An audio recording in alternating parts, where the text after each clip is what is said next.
And you like to write your book. Actually, I was thinking about, it's interesting the process that you seem to go through with the book. You're a very fast writer when you finally sit down to write the story, but do I gather that you have a sort of a gestation process before that occurs? Oh, sure, sure, and that can take quite a while. But when you're actually ready to write, you have a tendency to go off and sort of make yourself solitary in some retreat, don't you? And more often than not. With Everybody Dies, I started work on it in New York, and I wrote, a third to a half of it, I suppose, just about. And decided that that I wanted to start over, that I could keep keep most of what I had, but not all of it, and that there were some wrong turns in it. Also, I decided that I wanted to change the time of year that it was taking place at, things like that. So I needed another draft. So, and I went off to a writer's colony and settled in and worked on it for about a month. And you've gone off to what, a cottage in Ireland? And not a cottage, it was a hotel room. Oh, cottage wow. sounds very romantic. Hotel room, though, works better. Other people take care of you. And is that, I mean, you go there strictly solitary and your purpose is just to pour it out when you go? Have someone look after you, more or less? My purpose is to avoid distraction. And if I stay at home, there's too much in the way of distraction. There's a phone and a fax and email and people I know and the realities of day-to-day life. And if I go away to a place where there's only one thing to do, that's what I do. So it works fine. And sometimes, because you're not stretching it over months, then this process works for you. You can actually turn out a book, have I read, in like 1 month or two? Yeah, a month or two. That's remarkable. I suppose. Well, I mean, not everybody has the facility with words and so forth necessary just to sort of pour that much out onto paper. I mean, I'm not implying that you haven't thought through the book, but it's just the actual process of writing doesn't come that quickly for so many people. But you've been doing this for, Lord, what, 35 years now? Yeah, around 40. Despite, I know you started at age 0, according to our earlier discussion. Larry, you grew up in Buffalo? That's right. And went to college in Ohio? Mm-hmm. And For wrote a couple of years, yeah. Okay. And wrote your first story for Manhunt, which was, what, one of the sort of detective magazines? It was sort of the logical successor to Black Mask. It was a latter-day Black Mask. Oh, okay. Yeah, it was a good magazine in its earlier years.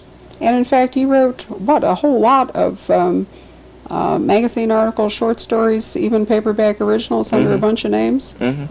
Which, do I gather, some of which you don't fully remember?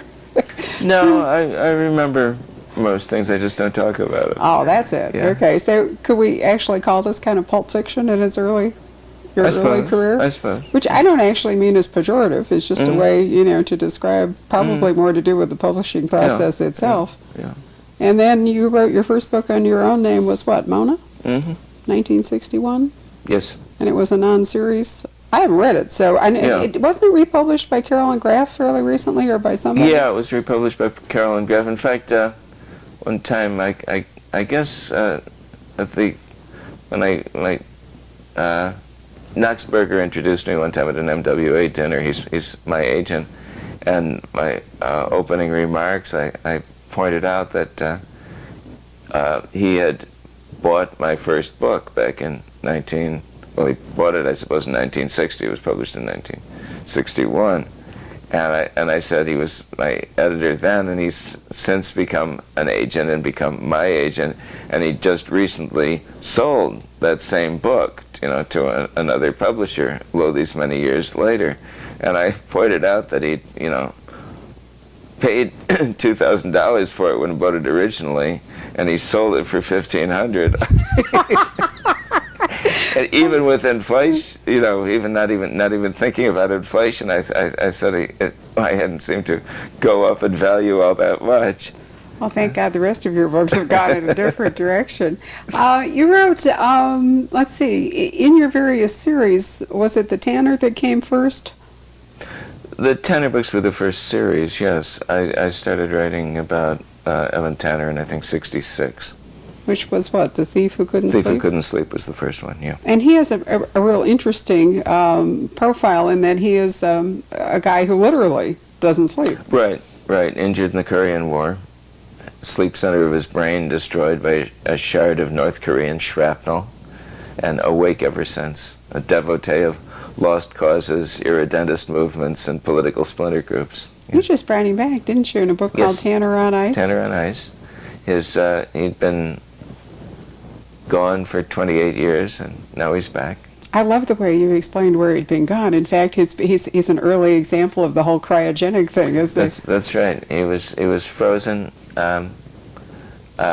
against his will and without his knowledge, drugged by an agent of the Swedish government, and put on ice and put in cold storage for 28 years. Yeah, I really like that when he thought out. He was, no clue where he was. That was the most fun. The most fun was imagining exactly what it would be like for it to be 28 years later in the blink of an eye, and to have to catch up with what had happened to the world in the past 28 years. And then you sent him off, where was it, to Burma? To Burma, that's right. Which is a theater not too often explored at the moment. But I was going to ask you in your wanderings, because you do tend, when you're not writing books, to take these rather exotic We travel trips. as much as we can. Yes. Yeah, every time you write one of your issues of your own little newsletter, you truly are off someplace in Central Asia or wherever. But I was wondering if you had actually gone to Burma, or whether this was just your writer's imagination making free with what you knew about Burma. Well, I should say that with Tanner, those books were all exercises of imagination, the early ones, because at that time I hadn't traveled anywhere, and Tanner traveled everywhere, and so I just fabricated the countries he went to as best I could, and it was a very different thing because I had been to Burma. Oh, really? Yes. Lynn and I were in Burma about 4 or 5 months before I wrote the book. And I had not the slightest intention of writing anything set there while I was there, nor had I a glimmer of a notion that I would be writing anything again about Tanner. But when I did decide to write about Tanner and wondered where I would set this thing, I thought of Burma, and it turned out to be fun. Well, it read as though, you'd actually been there and looked around, but you're so tricky and so good that, you could easily have fooled me into thinking that it was a trip when it hadn't been. Let me think. You wrote 3 very dark books under the name Paul Cavanaugh? Yes. Mm-hmm. Probably even darker than the Scudders? Probably. Though I don't know how many shades of black there are, but 23. But dark, yes. Right. And then you also wrote about Chip Harrison. Right. If I remember, he showed up originally in 2 books that were not mysteries at all, although they've been packaged in their present incarnation. It says that they're mysteries. They emphatically are not. More coming-of-age stories or something? Yes. Well, the first one, which is called No Score, was my original title for it was The Letcher and the Rye, which sort of says it all yes, right it there. does. That was what it was, and the Signet reissued them recently, and they knew that the books were going to be shelved. I mean, I could write a cookbook, and it would be shelved in mysteries. That's where people look for my books if they're going to have a chance of finding them.